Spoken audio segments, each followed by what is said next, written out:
Hello, guys, and welcome to Crusher Convo, where we are crushing the conversation one episode at a time.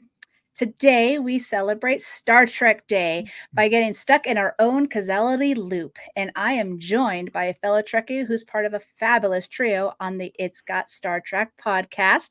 Welcome, Patrick, and thank you for joining me on this crazy loopy of an episode. Hi, Jesse. Thanks for having me. I'm so excited to be here. I am so excited to have you. Now, I had you last season and we discussed the game. So I'm hoping this is a better episode for you. This is actually one of my favorite episodes of Star Trek ever. So, Ever. Yes. ever. That's Not why just TNG. It's a great episode. it is a great episode. And I found out that this actually came out like a year before the movie Groundhog Day came Yeah. out. Yeah, almost So it's exactly. This was March 23rd, 92, I think. And Groundhog Day was February something, 93. wow. See, they were ahead of their time. Like they Yep. just knew where they were going.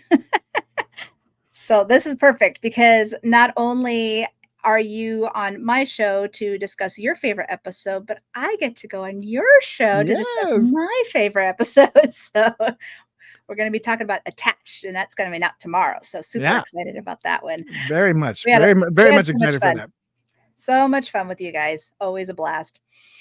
So today we are discussing the best of Groundhog Day episodes in sci-fi and maybe some not so sci-fi. But Mhm. first, let's start off with the best in TNG, cause and effect. My Aunt Adele cured a lot of sleepless nights with this steamed milk. Thank you. Nutmeg. Whenever I get insomnia, I try to perfect the recipe. It was the eeriest feeling. When the glass broke, it triggered the sensation even more intensely than I'd done it all before. You know,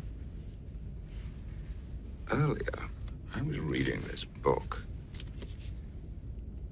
and I had the distinct feeling that I'd read certain paragraphs before, but I assumed that I'd read the book years ago and I'd forgotten. I've had this feeling for hours. And then the voices. Well,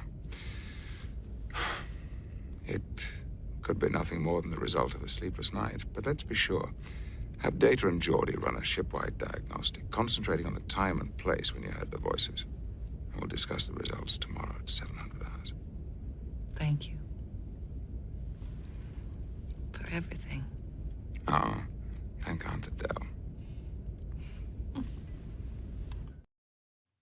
Shocker, that was the my clip that I shared with you guys today. But here is the cause and effect. It was season 5, episode 18, written by Brandon Braga, directed by Jonathan Frakes, and then, like Patrick said, premiered on March 23rd, 1992. You are a fan. You knew the date. I did. I looked it up earlier today.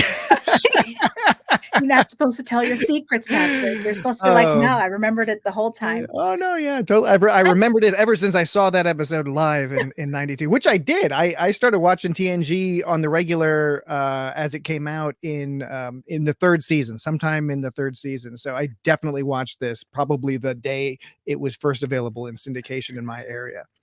Well, that's what I'm going to ask you. So when you first saw this episode, what was your reaction to it? Oh, I've loved this episode since the first time watching it. I would have been about 12 at the time, probably had just turned 12.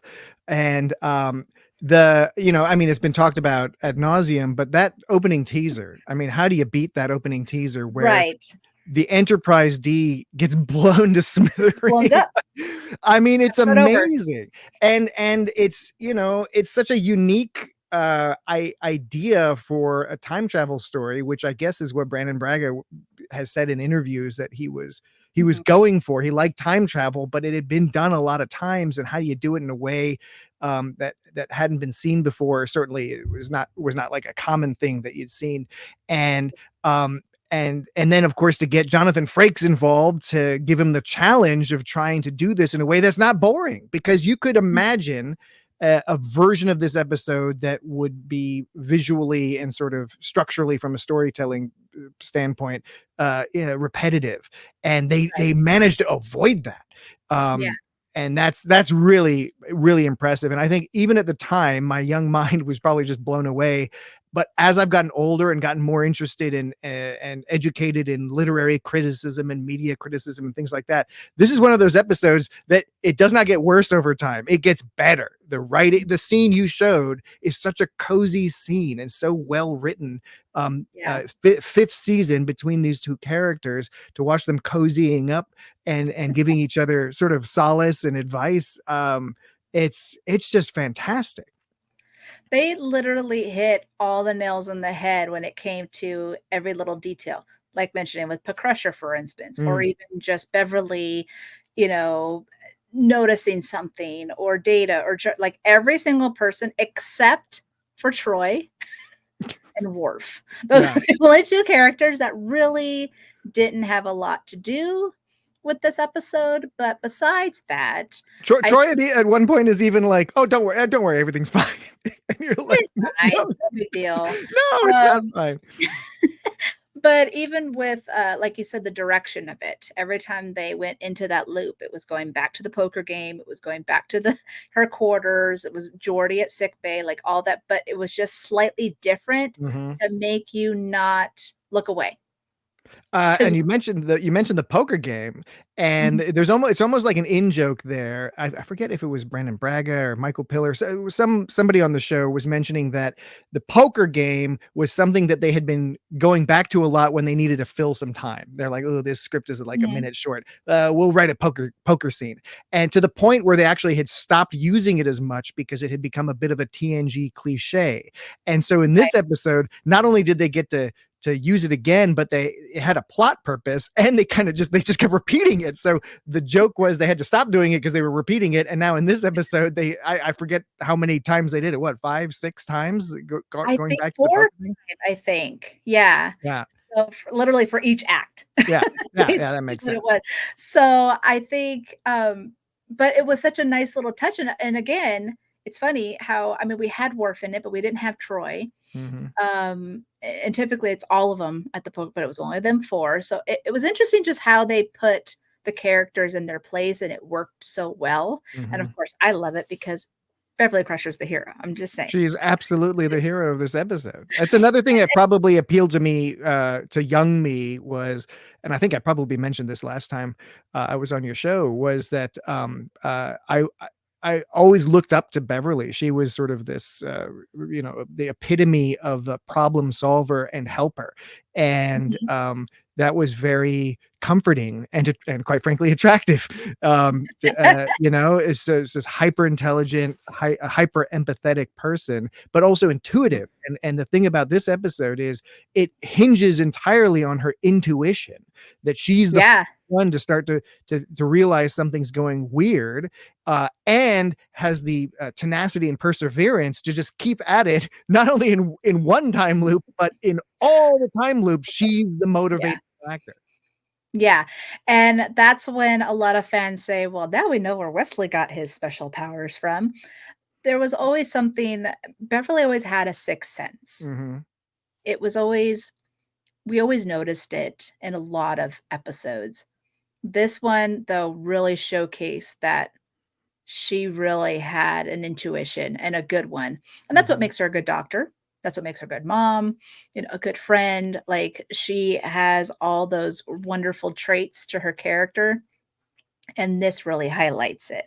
Now, not many people think Cause and Effect is a Beverly Crusher episode, but especially because at the end, it's like Data saved the day. Well, he kind of did with the help of Beverly and Geordi, but it's one of those things where she really had a lot to do with this. And they're following her, of her trying to figure out what's going on. Why does this seem familiar? The whole deja vu constantly, where she kept asking everybody, questioning them. I'm getting a little sense here. Are you feeling me here? And one loop, Geordi says no. Next loop, Geordi says yes. So it's just interesting how some of the characters didn't follow through in every loop, but she was the consistency.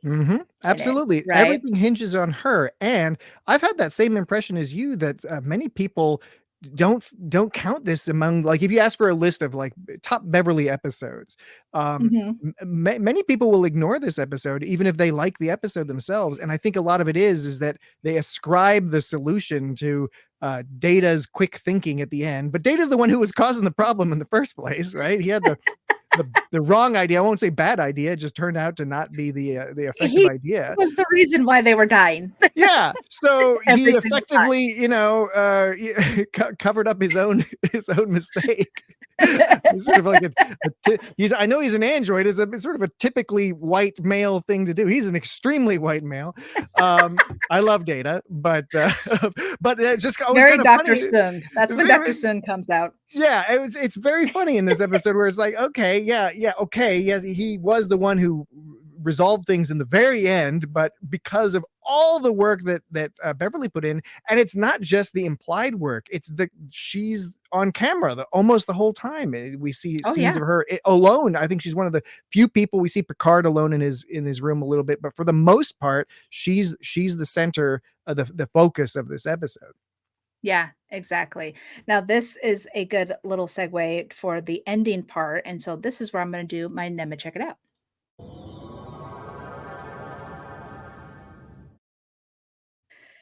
So, as you said earlier, Braga, who said he'll always wanted to do a time travel story with the cliche of the screwed up timelines, called this solo story the smoothest he had yet worked on, though it provided a challenge in drawing out the subtleties of the varying time loops.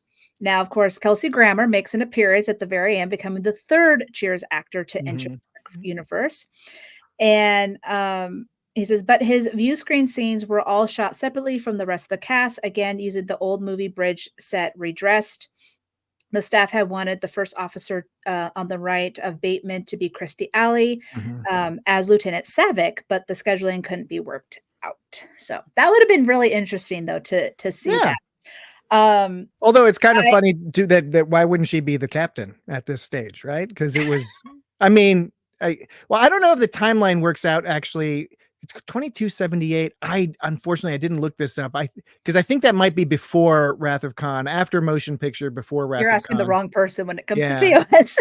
Well, in that case, then she would have been a cadet and oughtn't have been on the bridge regardless. Anyway, I don't know. We'll see. I mean, those are all fascinating thoughts there. Your listeners and viewers, they will know. Nemechek would know. Dr. Nemechek would definitely know. Yes. Comment below, guys. Let us know that. And I'm sure Dan and Jesse are going to be like, Patrick, what the heck? Why aren't you? Now, I did want to mention, so I have 2 scripts that I got. These are legit scripts from producers and things like that. And this one, so I got Cause and Effect. Oh, that's so cool. So there it is. From, okay, you're going to have to help me out here. Renee Echeverria, with the caveat that I've only ever read the name and I don't know that I've ever heard somebody pronounce it. I don't think I have either, which is probably why I freak out when, as you heard earlier, just trying to read Nemechek's section. I struggle with pronouncing words, unfortunately, but I try. I do my best. But it's funny because it seems pretty straightforward as what we saw in the show. And I think it's because there's really not much to change, right? Because they had to kind of keep it consistent, but not change it too much. Otherwise, it would either be too drastically different or it would be too similar, I would think, right? Yeah. But of course, I was looking at all of this, and what was funny is Brandon Braga had mentioned that on the commentary for Cause and Effect, he had done the scene, and who was he with? I think he might have been with Ronald D. Moore. But he had mentioned about that Crusher scene that we saw earlier, and he was saying, he's like, it was very cutesy and flirty, right? He's like, I didn't write it that way. He's like, that was just them. He was like, that was literally Gates and Patrick doing all of that. Yeah. And there's really, I mean, but that makes sense, and that makes the scene even more charming. I mean, when you're watching this though, like it says Picard hands her a cup of steaming liquid, and then Steaming they have liquid. their It steaming doesn't liquid. I guess they didn't it know doesn't what specify they were. spiced milk. No, Steam well, I steaming mean, liquid. with the steamed milk, they mention it. She says, takes a sip, let it warms her. She's like, nutmeg, like we saw. Mhm. Beverly smiles, then collects her thoughts, which is, what we noticed. I think here, saying that she's feeling a little bit better. She takes a sip, she gives a gentle smile. So I think there's little hints of, Mhm. I don't know what Brennan thought he was writing, but they took what it said and they ran with it. And Yeah. we appreciate that. Thank you, Gates and Patrick. Hmm. But yeah, I thought this was a gold mine. I have this and attached. So, which I brought up in our conversation on your show. But it's just always interesting comparing the scene versus what was written. Mhm. I compare Sub Rosa between the script and the actual episode Oh, yeah. constantly Yeah. just to, And I verify remember that you I I'm mean, correct. well, because you talked about that not too long ago with Danny, right? And, Mhm. I mean, that's a good example of one that does show up on a lot of lists, and, sometimes people, say, "Oh, it's a terrible episode." Other times, Yeah. as you argue, there is very interesting stuff in there, and particularly from Gates McFadden, who is just Mhm. does a great job with what she's, given. Mm. And it's kind of interesting if you just isolate her performances across the whole series. There can be clunker episodes, there can be brilliant episodes like cause and effect, but she is always strong, right? She's Oh, always strong. every time. And I think there's always such a benefit when an episode focuses so much on her for precisely that reason. Now, this Mhm. episode is very well written and the concept is really interesting. So that, of course, adds to it. But Mhm. it is made so much stronger that because they could have totally done this with made it a Data episode or a Geordi episode. They have Right. sci-fi reasons why they might be the ones to kind of figure out what's going on. And Yeah. I really enjoyed them being in the more supporting role where they were their strengths came to the fore, but they weren't the ones who were motivating all the action. They were helping along as problem-solving team members. Yeah, and I think that was what was great too, is that they were, as you said, as a team. They were working as a team. They were working together. She was Mhm. trusting them too, specifically because she's all like, something's going on and they're going to help me figure it Mhm. out. And since Wesley had left the ship, she kind of became, what did Cameron call him? Like the nerd squad. Yeah, that was Cameron's way of calling him on Green Shirt. They were the nerd squad. It was Data, Geordi, and Wesley. Yeah. Well, Beverly took over for Wesley when Wesley left. And so you always see those three working together because Beverly's not just a doctor, she is also a scientist. Mhm. I love it when they highlight those moments of her. But like you said, there's horrible episodes out there. What is the one with when the bow breaks? Mhm. Right. Oh, yeah. So, Yeah, yeah. there's Deep Throat stealing children, right? Mhm. And but mean, it's kind of like, okay, whatever. But her performance was great Yeah. because, she's trying to get her son back or even Justice, right? Everyone makes fun of Justice, Mhm. obvious reasons. But Yeah. she's like, my son's about to die and she is in tears and she is desperate to try and save him. And those are the moments where I'm like, this is why I like this episode. Yes. Because of those moments. And it's the same with Sub Rosa. I mean, she just went off the script. She's like, okay, they're telling me to be a drug addict. Okay. Yep. And that's what she did. So I'm going to go ahead and share, though, the clip that you wanted for Mhm. me to show, and then we'll discuss why you like it. Great.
Crusher to Commander LaForge.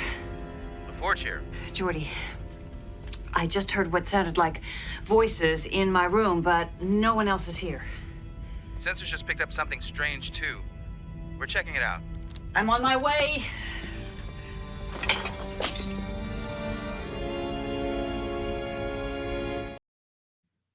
Fantastic. You have the floor. All right. Well, first I'm going to take a little sip off of my little aperitif glass, like Dr. Crusher. Unlike her, I'm not going to down the entire thing. Because that was not synthahol, is it? It is not. No. But one reason why I really like that scene, I like the whole arc of those scenes where first she goes to bed and hears the voices and knocks the glass off in the initial time loop, and that's just creepy. And it starts with her being so cozy and comfortable, and then it shifts suddenly, and it's so emotional when you're watching it because you hear those voices and you're like, Jesus, what's going on? Yeah. And in this version of it, this is the best part. I mean, this is the culmination of that arc where she's doing all this amazing stuff without saying a single word, which always impresses me. The ability of excellent actors to convey so much through facial expression and body movement, and just the way they, the choices they make, and where she puts the glass down in a different place than she usually does, that sort of thing. But then what's great is this scene, just like the first scene shifts from being cozy and warm and comforting into creepy. This scene starts out as creepy. She's upset. She's disturbed. As soon as the voices come in, instead of it continuing to be creepy, she immediately springs into action and starts recording. And it's a mirror image of that first version through the time loop. And this is where she gets that data that eventually helps them ultimately resolve the issue and figure out what's going on. And again, mostly done silently. And then to top it all off, breaking the glass anyway, which I think is so clever. And I think there's another thing Brandon Braga mentioned in an interview, was that one of the things that was the latest in this in the script, that it would latest additions to the script, was the breaking of the glass motif throughout the whole thing, to sort of connect those scenes together. I love that, including in that very last one where it's just over audio, where they hear the data and Geordi hear her over the comm system break the glass, and they're like, "Are you okay?" And she's like, "I'm fine." I'm fine. Yeah. No, I like that one too, because at this point she is sensing something is going on, right? That every little thing that she's doing in her room, she's unsettled. Yeah. Right? Just even like, oh, let me clip my orchids. Nope, not gonna do that. Right. Yeah. And she puts it down. So what was interesting though, as you said, I love in this particular section, I do love the wine, because she was like, I'm gonna put it over here. Like she's trying to break that loop, not realizing she's in a loop, but just she's it's a trying subconscious to, like, thing. I'm trying to do something different. Yeah. It doesn't And have then, that deja vu feeling. You're trying to break that deja vu feeling. Yes. And that was what was interesting. And then when she was so excited to go to Jordy, she, again, like you said, she just breaks the glass anyways, but in a different way. So it was, this is what I liked about the episode, is because everything is still happening. Breaking up the glass, the clipping of the orchids, all these different things, but even in a different way, it still happens. Yeah. Right. So, I thought that was very, very well done. I was trying to look in the script because I was curious what it might have said about, here it is. Perfect. It says here, Beverly sits down and picks up the glass of water. That wasn't water. From the nightstand and takes a sip. She stares at the glass with dread certainty. The glass is going to break. She stands, crosses the room, sets the glass on the counter as if to say, this time it will not break. She returns to bed, turns off the lamp, and lays down. She is too anxious to rest. Softly in the darkness, and she could barely hear a voice being heard. Beverly sits up, gradually a dozen voices. She turns on the lamp. She gets an idea, stands and grabs the tricorder, hits the button, and aims the tricorder in the air. The voices fade away. Beverly takes a breath. She talks to Jordy. She says, "Okay, I'm on my way. Tricorder in hand, Beverly crosses the dresser, grabs her smock, and accidentally knocks over the glass. It Mhm. breaks on the counter. Beverly stares at the glass, astonished." Yeah. So, like, she just had that intuition, right? Which Beverly always has that intuition, which is why it always made her a great character.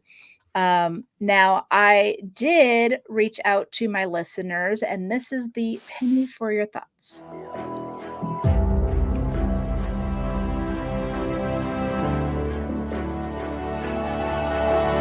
Penny for your thoughts.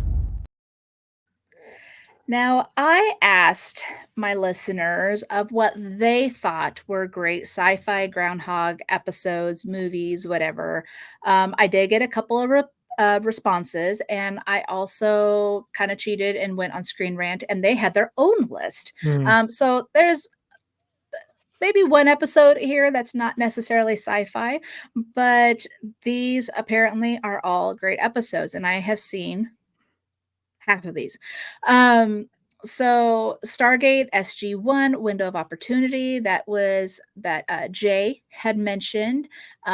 I did see Charms Deja Vu all over again. That is a really good one. 12 Monkeys Lullaby, X-Files Monday, that was one of Mhm. my picks. Agents of Shield, As I Have Always Been, and Russian Doll, all of season 1, and that actually came from Riley.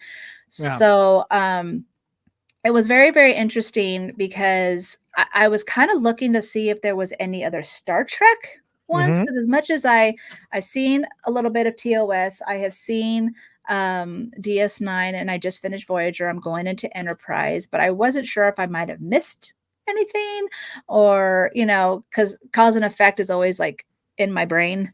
It looms But I don't large. it was large, Yeah. right? But I didn't see anything I else don't think as there's in I don't know, Star yeah, I mean, Trek. in terms of time loops, I don't know, I'm trying to think if, maybe there was, hints at it and maybe Lower Decks or something, but off the top of my head, nothing that quite fits this mold, or the mold of some of the episodes you just were listing that the Mhm. listeners suggested.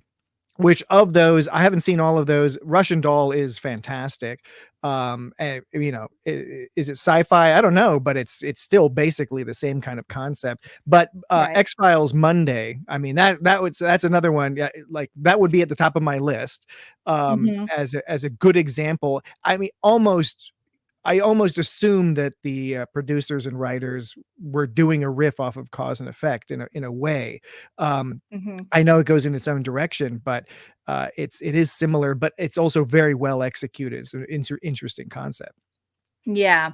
Now, I asked you to pick 2 choices of your Yeah. favorite time loop, and I picked 2 choices, so I'm gonna go first, and as we were just mentioning, my first pick was Monday from X-Files.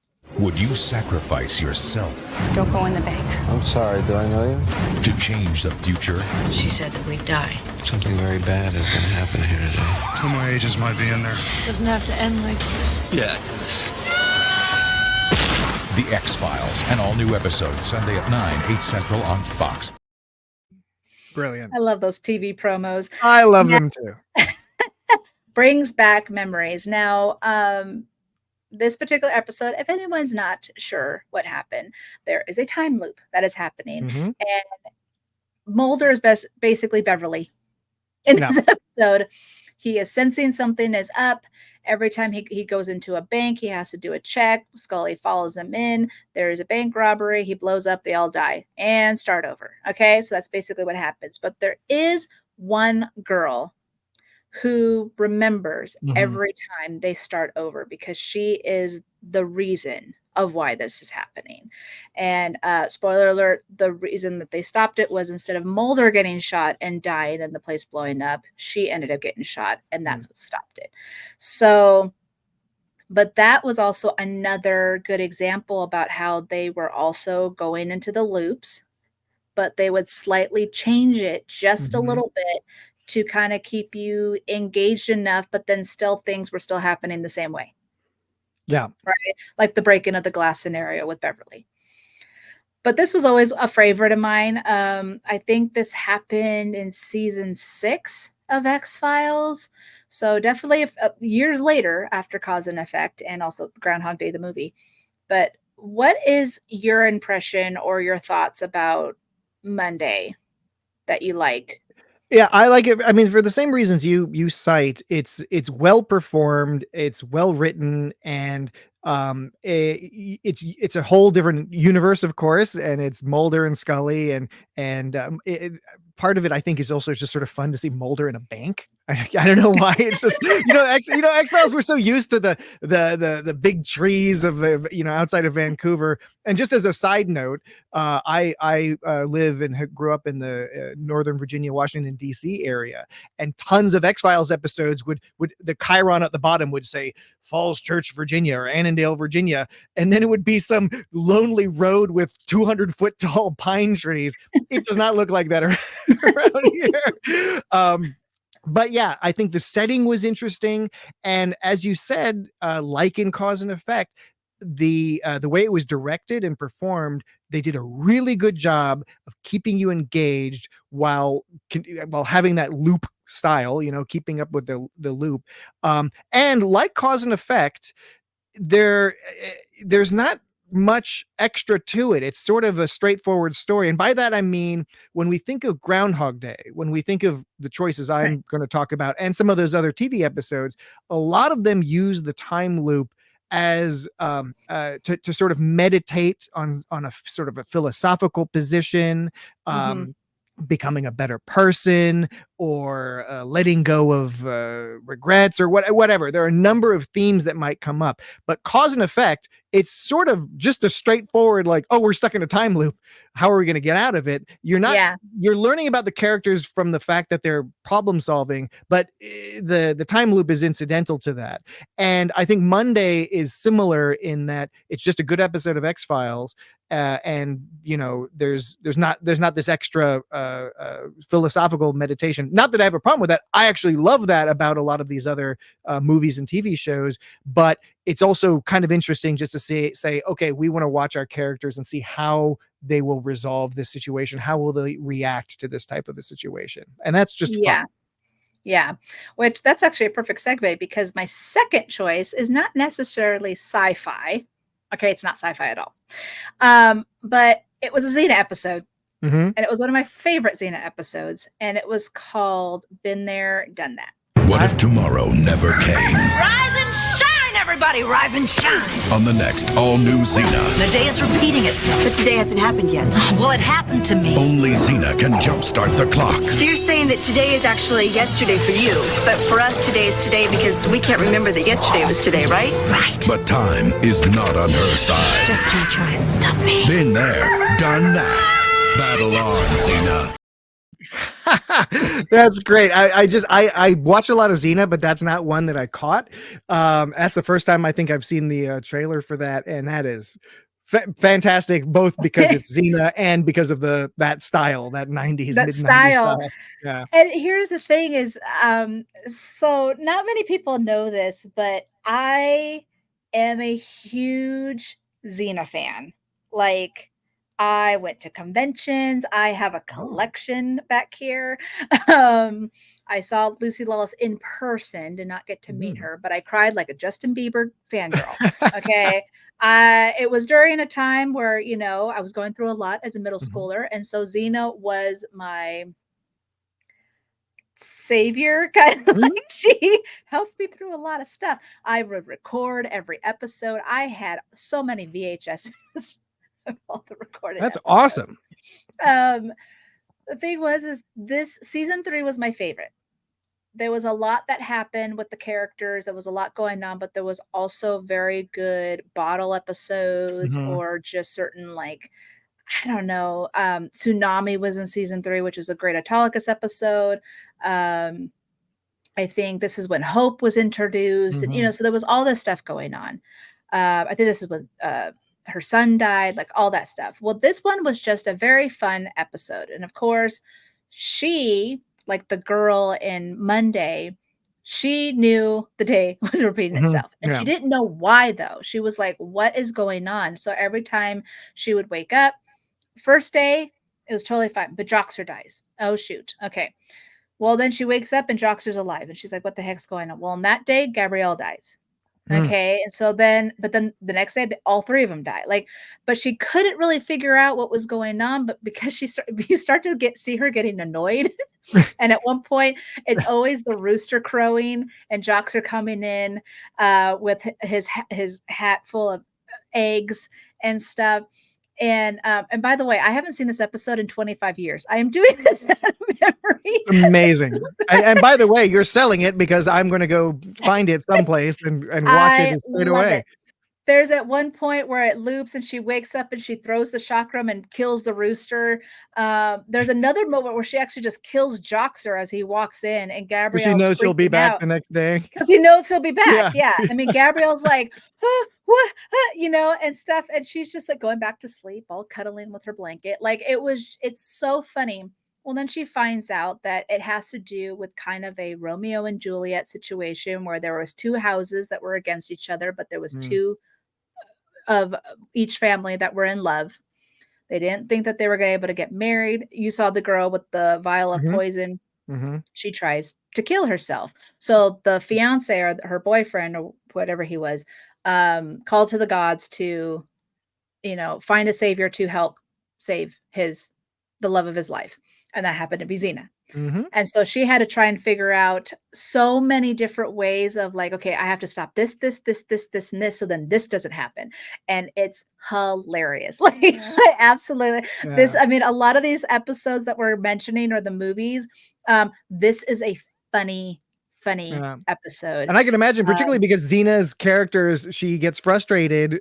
She's a person of action. And so if she's trying to solve a puzzle, I know that's not her favorite situation to be in. I can imagine, even having not seen the episode, I can very clearly imagine how Lucy Lawless would play the frustration on Xena's face as she's trying to navigate this ridiculous scenario that the gods have put her into.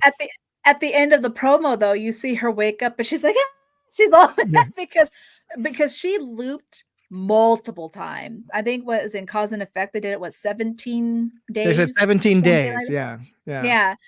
Although how many time loops, I don't know, because the time loop's not necessarily a day. That's true. That is true. So, what was interesting though, she definitely did more 17. Like every time she's like, oh, made a mistake. Well, try again the next time, but it's a fun episode. Absolutely love it.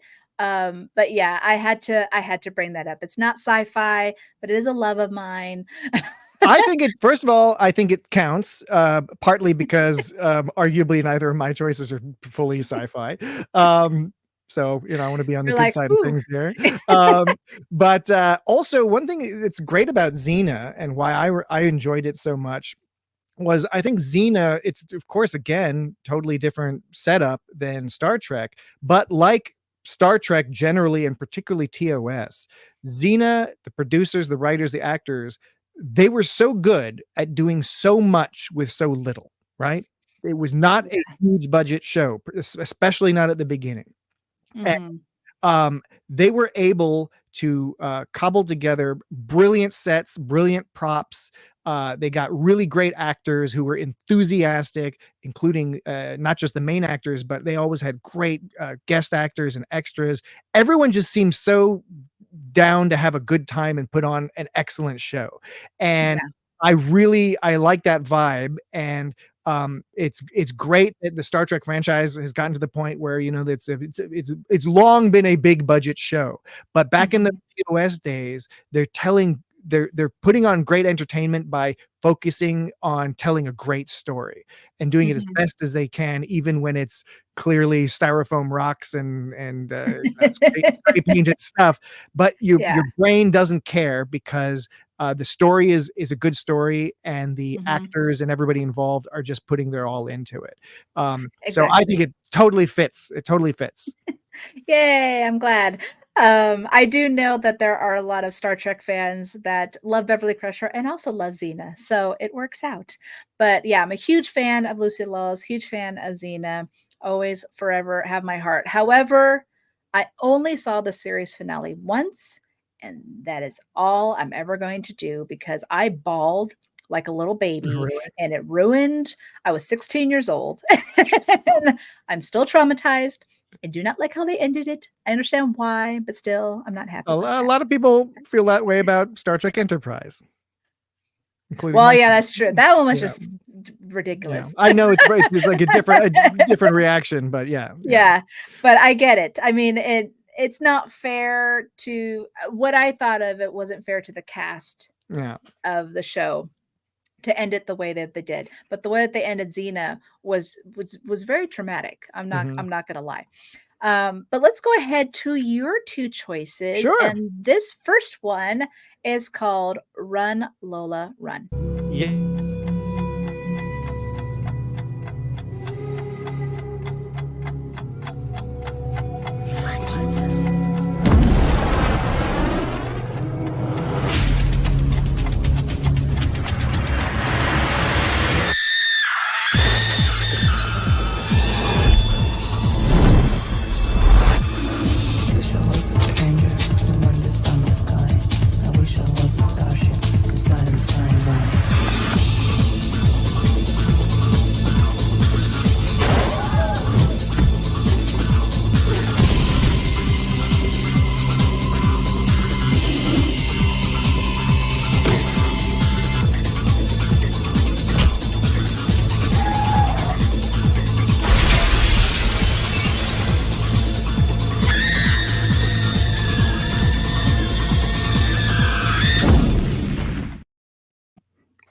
All Awesome. right. I feel like that was sci-fi-ish.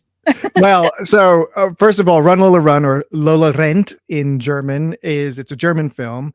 Franca Potente, before she became famous in Hollywood, doing all the Hollywood work that she did. It's one of my favorite films of all time. I think it came out in 1998. I saw it not long after that. I was in college. I don't even know how I heard about it. I was doing a lot of film classes at the time, so I probably heard about it from somebody and acquired it somehow. And it is a time loop episode. It's a time loop movie in that the premise is that Lola and her boyfriend, he's a sort of a 2-bit criminal, like a low rent criminal guy. And he basically, he's doing a drug deal drop where he's got to get the money for some big drug deal. He gives the people the drugs, he gets the money, he forgets it on, I think, the subway or something. He loses the money, and basically he calls up Lola and he's like, if I don't find 100,000 Deutschmarks or whatever, I'm dead. And so this sets into motion Lola basically running around town trying to get the money together for her boyfriend to save his life. And he's basically said, if you can't get the money, I'm going to rob this store, which would be an even bigger crime than he had previously really been involved with. Mm-hmm. I won't spoil it, because I do recommend people should go see this movie. It's not long. It's really, really good. I highly recommend watching it in German with subtitles, because Franca Potente and the other actors really, there's so much emotion involved in this story. But Mm-hmm. The main difference from Cause and Effect and some of these other stories is similar to the Xena story. Lola can remember the previous cycles in the time loop. And I say it's not sci-fi, but there's no explanation as to why she's into time loop. But what's kind of cool is the impression you get from the film that she is in a time loop just out of force of sheer will. She's so desperate to solve this problem that her boyfriend has gotten himself into, that her will forces the universe to give her more chances to try to resolve this issue. And it's just a pulse pounding, fast paced, amazing film. For folks who haven't seen it, I think you'll really, really be pleased by checking it out and adding it to your library of time loop episodes. Right. I was watching the promo and I was like, I think this is something my husband might enjoy. He does like those kind of stories, like what's in a Inception? Oh yeah, Inception's Yeah, so that's like he likes those weird kind of Yeah.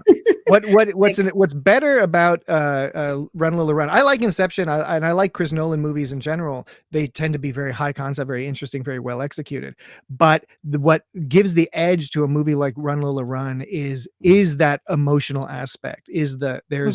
There is rage, there is joy, and Franca Potente just does such a brilliant job with it. Um, uh, people who haven't seen that movie definitely need to check it out. All right. Well, let's get into your second choice here that I was very interested in watching myself. So here is the promo for it. And it is called Palm. Ah, What was great. funny is when I see her get all upset and she's thrashing in the bed, literally what Xena did. I think I've done that a few times too, out of frustration. I know. Uh, yeah, So why Palm was this your Springs. other pick? Oh, because it's a great movie, and it's one of those ones that I think suffered a little during the pandemic, because it came out in 2020, right in that sort of COVID pandemic time where everything was up in the air. It was only released into a few theaters. And I think it came out in theaters and Hulu at the same time. I believe it's still on Hulu. I could be wrong about that, but that's definitely where it was for a while. But it is more overtly sci-fi, in that there is talk of quantum mechanics and all this other stuff. Although that being said, it's also got this sort of fantasy element. There's definitely, as I was saying before, this is one of those stories that really has sort of a philosophical aspect to it about the meaning of life, fate, romance, all what do these things all mean, and is it something other than just the sum of the physical parts, that sort of thing. And Andy Samberg, Kristen Milioti, and J.K. Simmons is in it too, in a fantastic sort of side role. And the thing is this shares most in common with Groundhog Day, but they did some pretty brilliant things to do a twist on the Groundhog Day concept. One of them is that Andy Samberg, he's been in this time loop for a long time when the movie has started, right? He's just already in the time loop, right? So it's not something that you're not experiencing it with him as the audience. You are experiencing it with Kristen Milioti, because she's been pulled into this time loop, and for reasons that you discover in the mechanics of the movie, when the movie sort of starts to explain exactly what's going on. And so she's the audience surrogate, and she's dealing with Andy Samberg, and there's pluses and minuses to that. And then all of a sudden J.K. Simmons shows up in, again, it's as you were saying, these stories often have an opportunity to be humorous, and this is a very funny movie, but also emotionally touching, philosophically interesting. It says some interesting things, and it asks some interesting questions while being thoroughly entertaining throughout. And so when you asked me about some time loop things, this, along with the Run Lola Run, were the ones that just immediately popped to mind. I was watching the promo and I was like, I think this is a movie I could see. It's very hard to get me interested in a movie. I don't know what it's been, but like the last decade at least, I just kind of am like, I mean, my aunt, she'll watch any movie at a theater. Husband loves to go to the movie theaters, but I don't know, I just kind of lost interest, and I don't know if it's because movies are just not made the same way they used to be, or especially since the pandemic, that even kind of made it worse. So, sometimes people will like recommend things and like, oh, you should watch this. I'm like, yeah, maybe. And I never do. Well, it's tricky because, I've had the same experience when I was younger.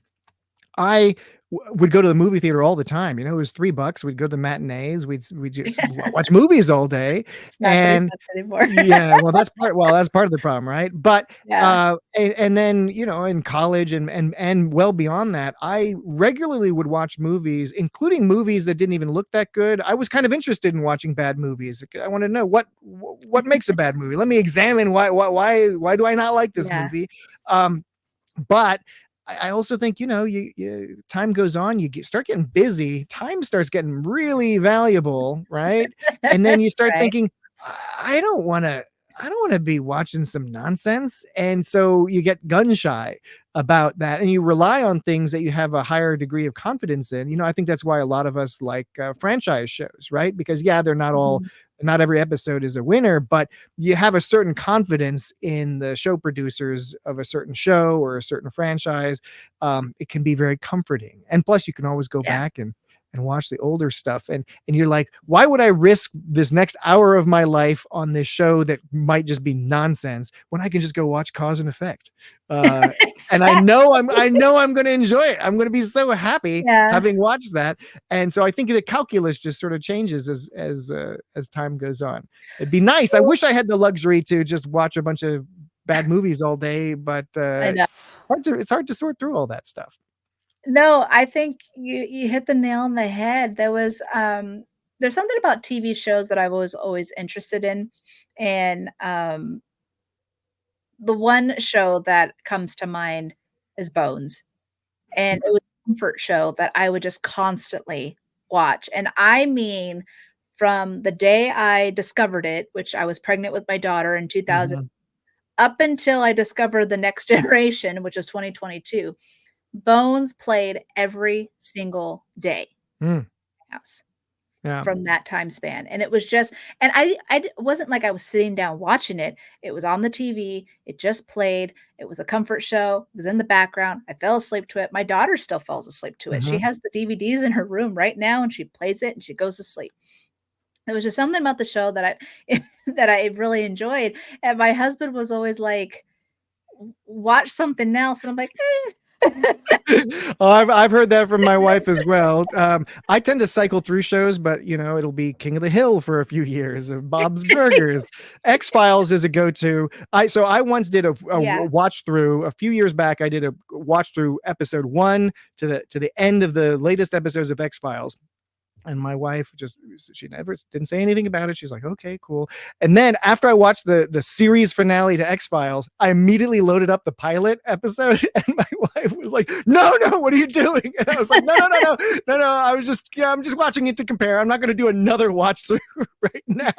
It's like, "No, don't do it." But I've been it is comforting, right? It is a Yeah. comforting thing, and that's such a value that these television programs provide us, because we joke Yes. around about it, but the psychological value of having those shows that you can have some confidence in, that they'll make you feel better. It's like having a favorite food or something, except Mhm. fewer calories. Fewer calories. Yeah, Yep. it's a lot healthier, I think, to watch Healthier, I think. TNG than to eat Milka Well, chocolate or yeah, Kinder Eggs. unless you're watching, TNG all day and just sitting on the couch. Yeah, true. That's not too healthy, I guess. Yeah. But it was funny because the first thing that actually got me out of Bones, or was kind of in the mix, was X-Files. My husband Mhm. got me to watch that because that's his second favorite show of all time. Went through that, watched through, and then the moment TNG, that took over, and that's all over the place. But right now, I can't watch any TV in my room. Like the Wi-Fi doesn't work. My Blu-ray broke. Oh, no. So I have one channel that works through the antenna, and it's a mystery channel. So right now, I've been watching MacGyver, Oh, yeah. the new MacGyver. Oh, I haven't seen the uh, new MacGyver, yeah. yeah, NCIS New Orleans. So I was like, "Oh, at least I'm gonna be watching Scott Bakula, so that's Yeah. good." They do show Bones, went back to CSI Miami, that was a comfort show of mine, so I'm just watching those in repeat, and I'm all like, "Well, at least I'm I'm watching new shows now, right?" Well, I think that actually you've described a scenario that I think might actually also go back to what you were talking about before, about having, in more recent years, having a little bit of trouble getting into watching movies or some of these newer Mhm, things. And I think part of it is, while I prefer the streaming era. I prefer having access to all old stuff. I love all the new stuff that's coming out. I do like that there's the variety. I like so much specifically that TV shows are being produced for a much broader set of audiences, right? So it's not mhm, just targeting this one demographic, right? right. Which is a problem. So I undoubtedly I like all of that. However, I also realize that the lifting of those restrictions in some ways is what makes it harder for us to discover discover those things, like when you have only one channel that comes in. Well, I remember being a kid and there's only one channel that works, or two, or there's three channels that work, but two of them, aren't interested in. So you sit there and you watch what's being shown to you. And that's gone for the most part, because why would we do that? We would we'll pick the thing we want to watch. And it has been interesting to see some of the streaming services like Paramount Plus and some of the others put on these sort of live channels where they just will play, for example, South Park or something just over and over, or TNG. They have the Star Trek channel. And so it's sort of replicating that. You still have to go pick it. But it is interesting to see some of them, the streaming channels, experimenting with this idea of the throwback to, I don't want to have any cognitive load in terms of picking what I'm going to watch. Right. You show me something, I'll enjoy it or not, but I'll rely on you to show me something interesting. And that's kind of why I liked Pluto TV, because as much as all their channels are already set for you, you can kind of like, oh, the I Love Lucy channel. Oh, there's the Mystery channel. And, First 48 was one of those dramas, real life dramas that I loved to watch. And so that would be played, or so. And of course, they have a Star Trek channel, so I have to watch that. But that kind of, so then I would just put the channel on and just be done. Right? Because it's just plain. Yeah. So it just made it easier to watch. And but there's just something about like we were just talking about earlier. It's just when you have a comfort show, you just want to watch that comfort show, especially when you've had like a long day at work or stressed about something. You need some comfort. And Star Trek brings that, and I learned that late. But at least I learned it, right? And we're so happy that you did, because you've been doing all this awesome stuff, since, because you're a recent convert to Star Trek. You're not like some of us, not even 3 years, slogging through this for eternity. But it is, look, I do a Star Trek podcast too, obviously, and it's so fun for so many reasons, interacting with wonderful folks like you and the fans, and getting to entertain and all that. But really, one of the best things about it is I have a structured reason why I have to watch Star Trek every week. And that's great. I love it. I love not having any excuse. I was like, I have to watch this episode at least once, if not 2 or 3 times, so I can do a good job, right, on my podcast. Yeah. And it's a joy to be able to do that. So in some ways, very, very, very selfish. This is definitely not a selfless act doing a Star Trek podcast, because it's like we get to watch a great show and have fun doing it. And it's funny you mentioned that, because that's also my excuse to, my kid or my husband or anyone, like, oh, well, I gotta watch some Star Trek because I got a live here in a couple of days. I gotta prepare. Gotta do my homework. Gotta do my homework. Yeah. Except for me and Xena, which that's ingrained in my memory forever.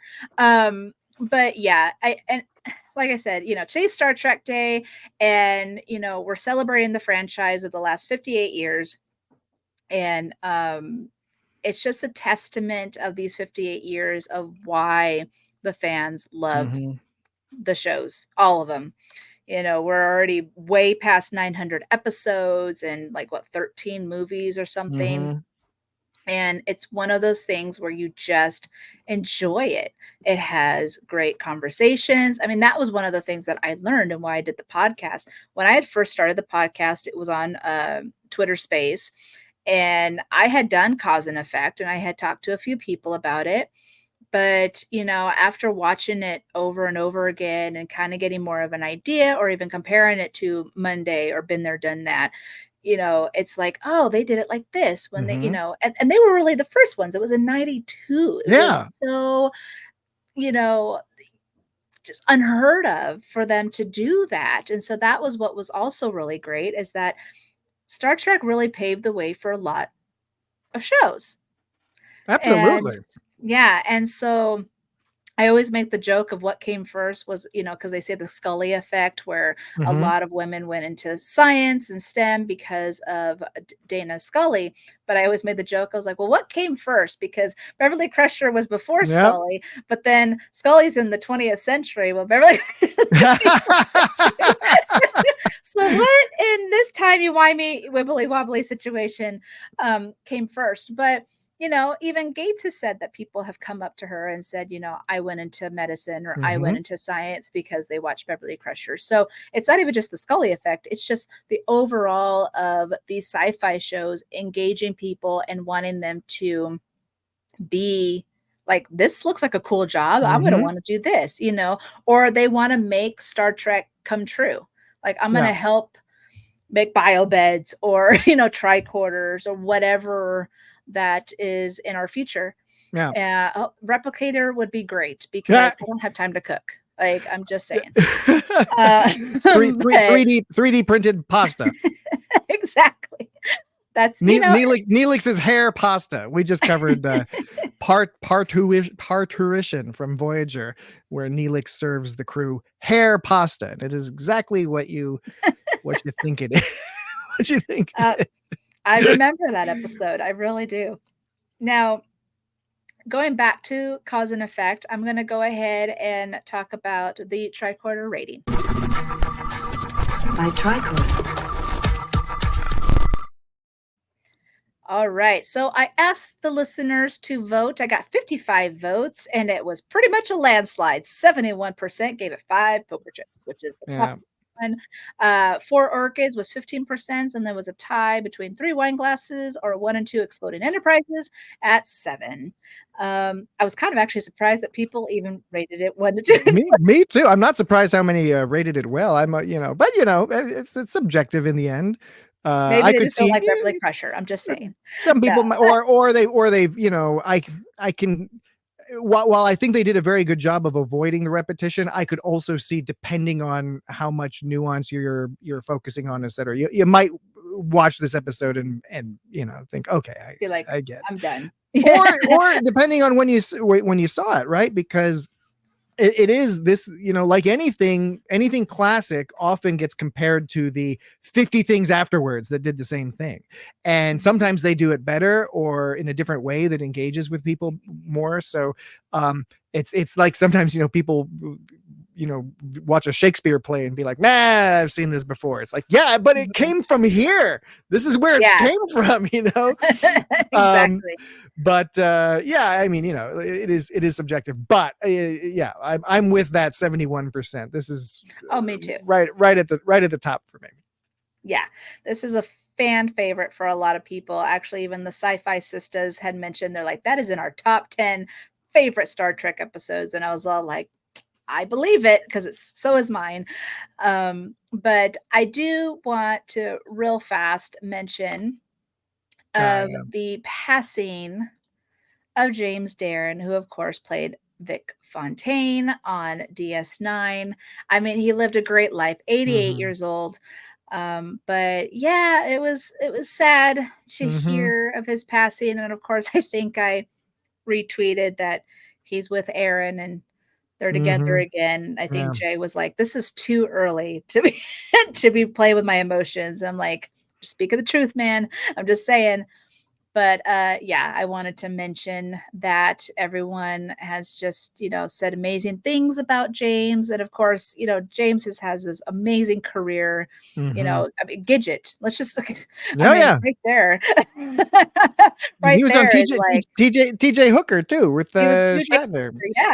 Yeah. So I mean, and it was just great to see James Darren and Star Trek. Like, and he's a brilliant singer and so charismatic. And I remember at the time there were people who weren't big fans of Vic Fontaine, of the character he played on Deep Space Nine.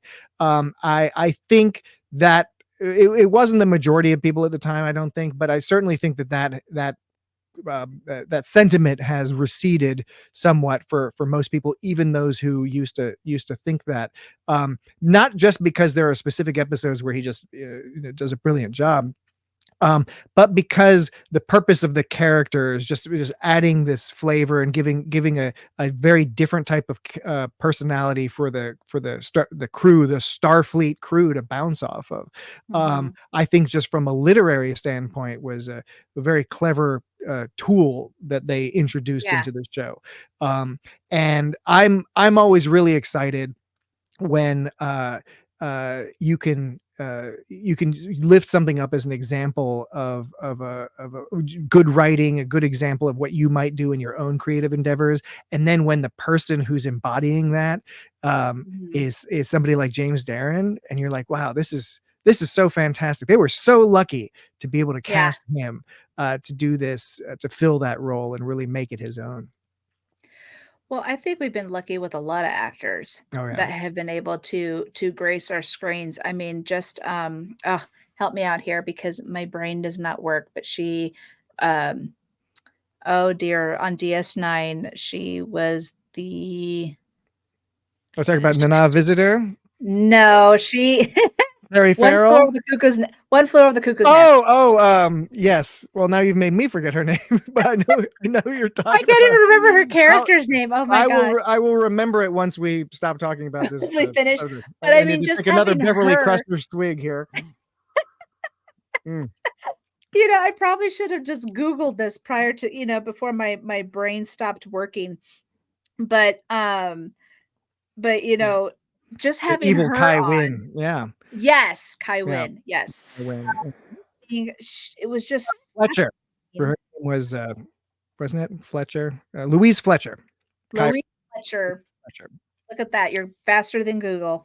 I needed some of my Beverly juice, and that it worked. See, Beverly is just the perfect example of Star Trek, right? Okay, real quick before I forget, because I remember this now. When you were reading the script to that scene that you'd showed of her in the bedroom, you mentioned that in the script it said she had a glass of water, but in the show, obviously, it's clearly not water. She's got some sort of aperitif of some sort. I don't know what it was. She's going to sleep, get a little. I'm thinking maybe some sort of elderflower liqueur or something like that. I'm not sure. I'm My guessing. husband calls it Dimetap because it's purple and it's so little. He's like, she's drinking Dimetap, and I'm like, she could be.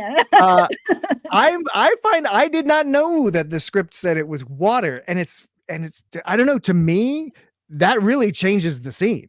And I'm wondering who came up with that idea. I would not be surprised if it was Gates McFadden herself, who's saying, I think Beverly would be getting ready for bed. She's in this luxurious nightgown, dressing gown, I guess you'd call it. She's clipping her orchids, reading a leather-bound book. Yeah, I can imagine Gates saying like, no, she would be having something to, ease her mind before sleep, get her into that relaxed mode. But I don't know. I just wanted to mention that because when you said that was a glass of water in the script, I was like, whoa, that's I don't know why. To me, that scene plays differently if it's just a little tumbler of water that she's like, all right, taking some fiber pills. I gotta go to bed. Yeah, I mean, now when you're watching the scene, you're like, water. Have you done cause and effect on your show yet? We did it a long time ago. I thought about going back and listening to that our episode of It's Got Star Trek that we did on cause and effect, but I opted not to. But maybe I'll go back and I haven't listened. Especially those old podcasts that we've been doing it for. I don't know, 5 years now or something. We're on. There's a lot of episodes. Yeah, we just did episode 254, and that's not even counting like bonus and extra episodes. So we've been at it for a while, and that was way early. We did it early because it was it's one of all of our favorites. All the hosts on the It's Got Star Trek podcast. So I'm kind of curious. I do remember that one thing we harped on about was how scary it was that the ship keeps looming and Data is just sort of casually saying like, oh, I think we should use the tractor beam. And this is the background. The ship is just coming right at him. You're like, oh my God. We all have a competency fetish, but I don't know if that's competence. I'm going to delay us a little bit by calmly stating my suggestion. Anyway. I mean, Riker did it calmly, just faster. He did. Yeah, a little faster. A little fast. more desperate. Like, Yeah. let's figure this out in 2 seconds. Like there's a giant ship that's about to smash right into us. What do we do? But you know what, Patrick, thank you so much for joining me today and talking about your favorite episode and all these fun sci-fi and not so sci-fi time loop episodes and movies. I hope you had fun today, Mhm. but tell the audience where they can find you.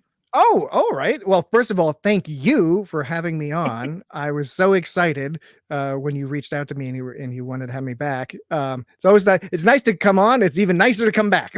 It's like, oh, I guess I did something right. Yay! So thanks for that. And I had a wonderful time. And again, just as I said, doing a podcast is a great excuse to watch Star Trek.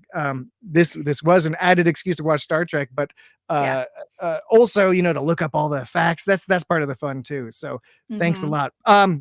Folks who may be interested in our podcast, which is nominally called the It's Got Star Trek podcast. That's what we generally call it. And as advertised, it's a Star Trek podcast. If you'd like to check us out, you can go to itsgotstartrek.com or search for us on any of the podcast players. We are a silly podcast. We try to have fun.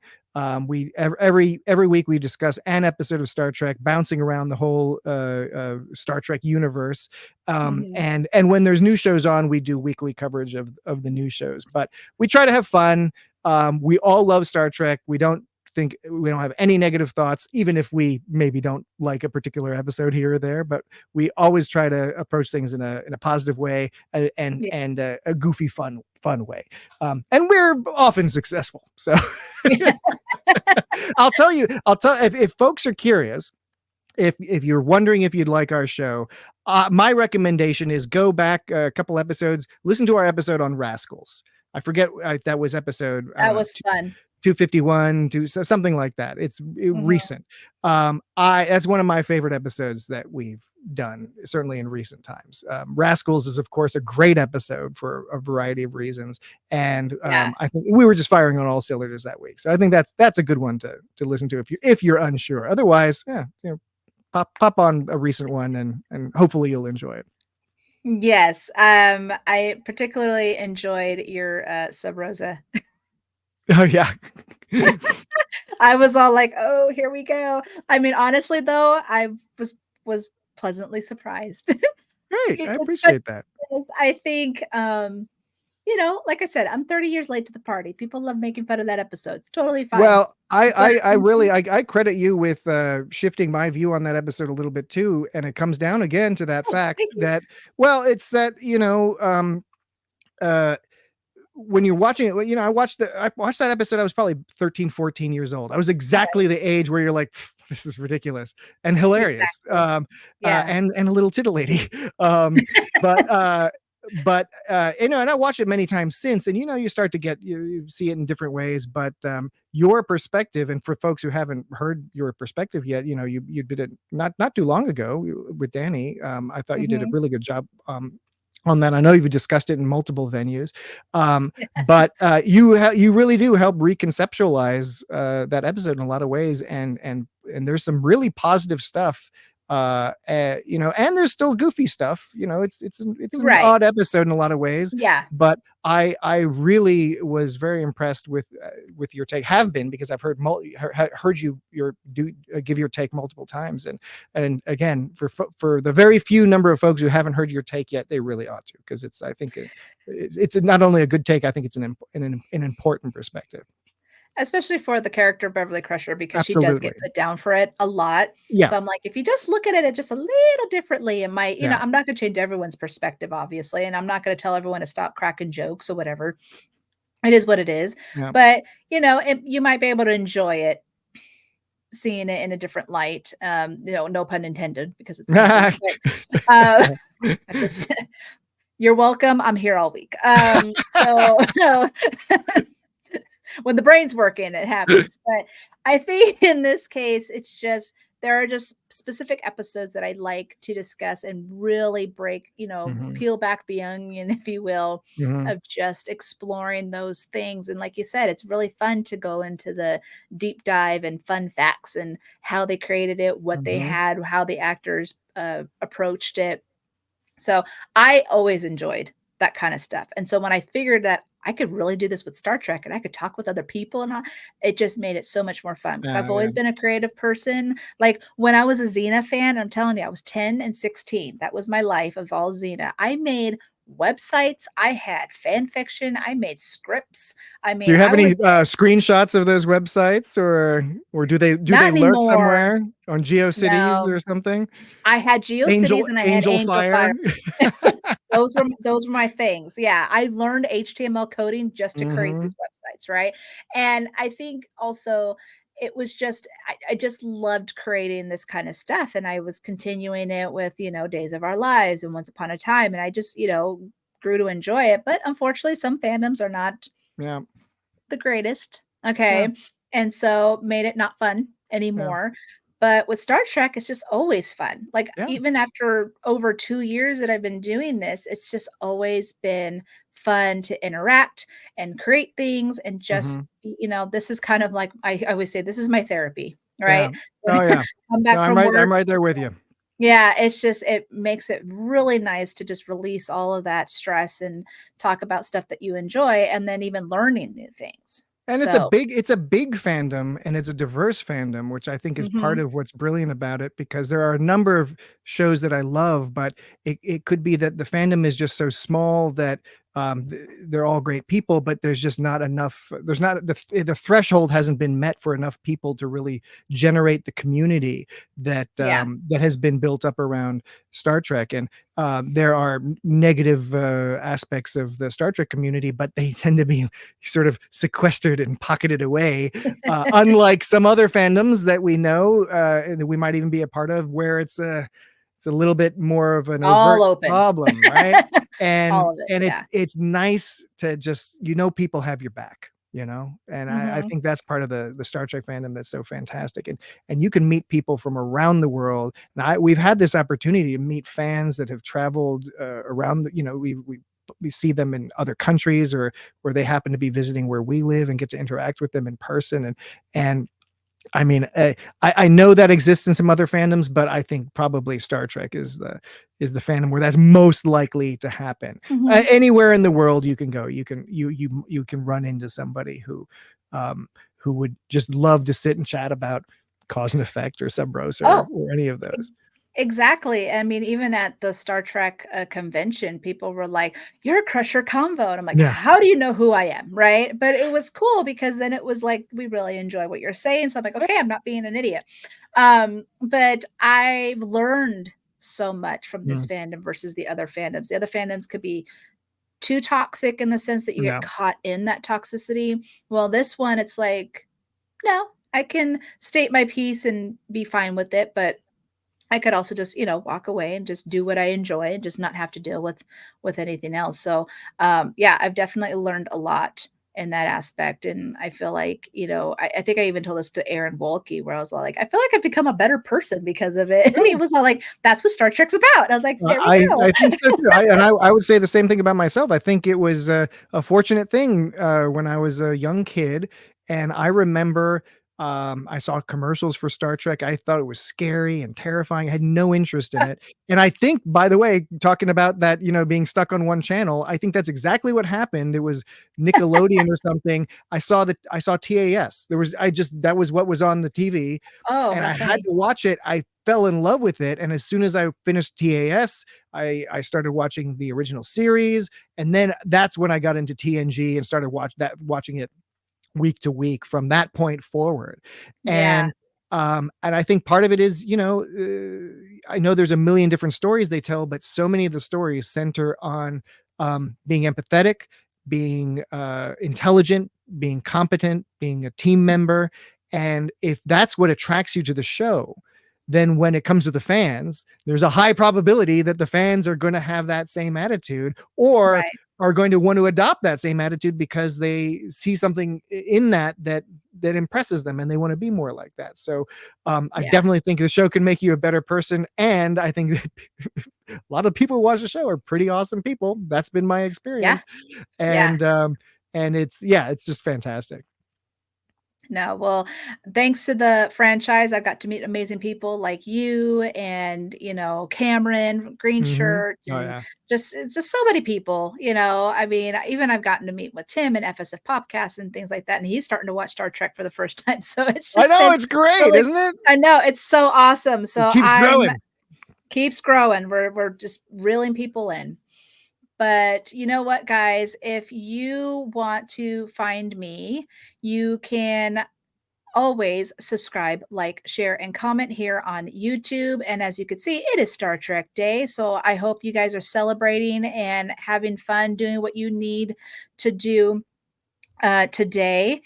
But you could also, if you want more Crusher content, you could also find me on Apple Podcasts, Spotify, Good Pods, or wherever you love to listen to your audio podcasts. You can buy Crusher Convo merch over at TeePublic. You can support the podcast by buying me a coffee. Just scan that QR code on the top right corner, and you can find all this information on crusherconvo.com.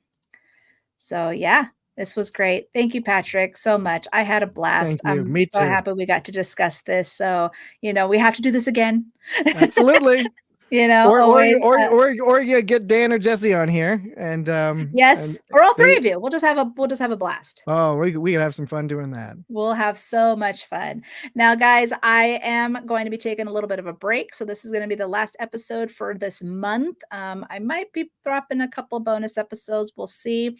But my first live back will be Beverly Crusher Day, where I'll be discussing Nana Visitor's new book, Women of Trek. So I'm very, very excited about that. And then after that, I will be deep diving just like Patrick here with his trio of It's Got Star Trek. We'll be reviewing season 5 and the final season of Lower Decks. So, and that I will be closing up my season 2.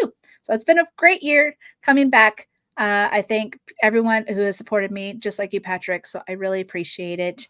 And yeah, guys, I guess that's everything. Live long and prosper. Thank you, Patrick. Have fun, everybody. Bye-bye. Bye. Crusher out.